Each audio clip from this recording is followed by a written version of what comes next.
बिस्मिल्लाहिर्रहमानिर्रहीम। नाज़रीन, असी इस वेले मदर स्टाप तो थोड़ा जिहा पिछे अंदर गाजीपुर नूं रोड जांदा है, मल्ली वाला खूह लियाकत अली दी हवेली च मौजूद हाँ।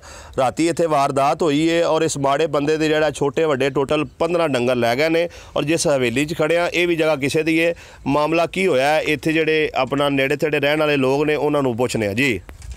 अस्सलामुअलैकुम जनाब, असी सुबह पता सानू चलिया कि जनाब भाई लियाकत का माल चोरी हो गया। असी इत्थे मौके पर पहुंचे, आन के वेख्या कि भाई यार 15 डंगर सन, गरीब बंदा से और 15 के 15 डाकू लै गए ने और ए सोटे पे ने जिंदे गरीब नूं उन्हां राती बन्निया मारदे रहे ने और वो बेचारा इस टाइम नहीं हैगा। असी बाई इत्थों दे रहने वाले पहुंचे, आन के वेख्या और उन्हां दे दुख दे शरीक होए और साडा जनाब DPO साहब दे अगे रिक्वेस्ट है, शरकपुर थाना अगे SHO के साहब अगे रिक्वेस्ट है कि जनाब गरीब बंदा है और इस बेचारे दे नाल कोई ना कोई तावन किया जाए।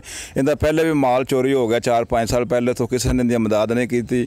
इन्हें एक गां लैके उन्होंने पालदा रहा, उनके बच्चे सन छोटे छोटे, आहिस्ता आहिस्ता वो जवान हो गए ने, 5-7 डंगर बन गए ने तकरीबन। ए उन्होंने छोटा बच्चा खड़ा जे नाल है, उन्होंने भाई खड़ा हुए ने, वेखो ना ए उन्होंने भाई है और ये बहुत ही गरीब लोग ने, इन्होंने बहुत ज्यादती हुई है। तो साडी जनाब DPO साहब अगे रिक्वेस्ट है कि सानू इन्होंने चोरों तो जिन्हें निजात दिलाई जाए। 4-5 दिन तो असीं सौ नहीं सकते पे, किसी ना किसी हवेली नूं लुक रहे हैं, असीं भी दिन रात जाग रहे हैं, लेकिन ए गरीब दे नाल ज्यादती हुई है।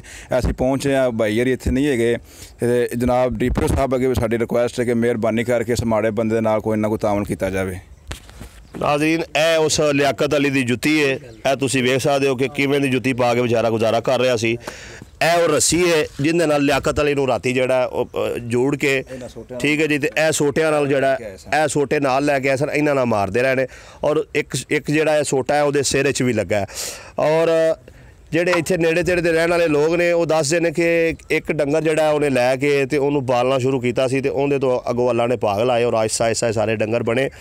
ਔਰ ਇਹ ਬੇਟਾ ਉਹਦਾ ਖੜਾ ਹੈ ਜੀ, ਇਹ ਵਹਾਓ ਜੀ ਜ਼ਰਾ, ਇਹ ਬੇਟਾ ਖੜਾ ਹੈ ਔਰ ਇੱਕ ਬੇਟਾ ਪਹਿਲੇ ਇੱਥੇ ਬਿਆਨ ਉਹਨੇ ਥੋੜਾ ਜਿਹਾ ਰਿਕਾਰਡ ਕਰਾਇਆ ਲੇਕਿਨ ਹੁਣ ਰੋਂਦਾ ਹੋਇਆ ਇੱਥੋਂ ਚਲਾ ਗਿਆ।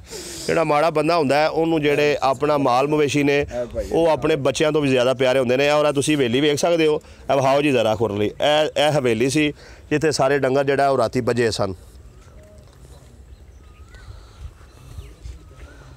और राती उहदे बेटे ने दस्सिया, छोटे ने हुण जा चुके, बेचारा रो रहा सी कि राती जिसले आए ने तो उन्होंने वालद नूं जिहड़ा मंजी दे नाल जोड़ दिता है और फिर जिहड़ा इन्हां सोटियां दे नाल मारदे रहे ने।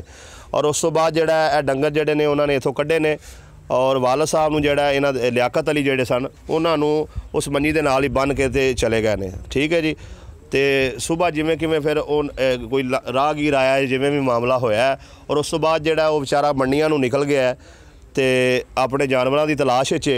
और ए सारे दोस्तों के इत्थे इकट्ठे होने का मकसद यही है कि DPO साहब बराए मेहरबानी, ये माड़ा बंदा है और इनकी सारी जिंदगी की कमाई ये जानवर ही ने, तो इस मामले का फौरी तौर पर नोटिस लिया जाए और ये जिहड़ा मसरूका माल है इनू बरामद करवा के ते लियाकत अली दे हवाले किया जाए।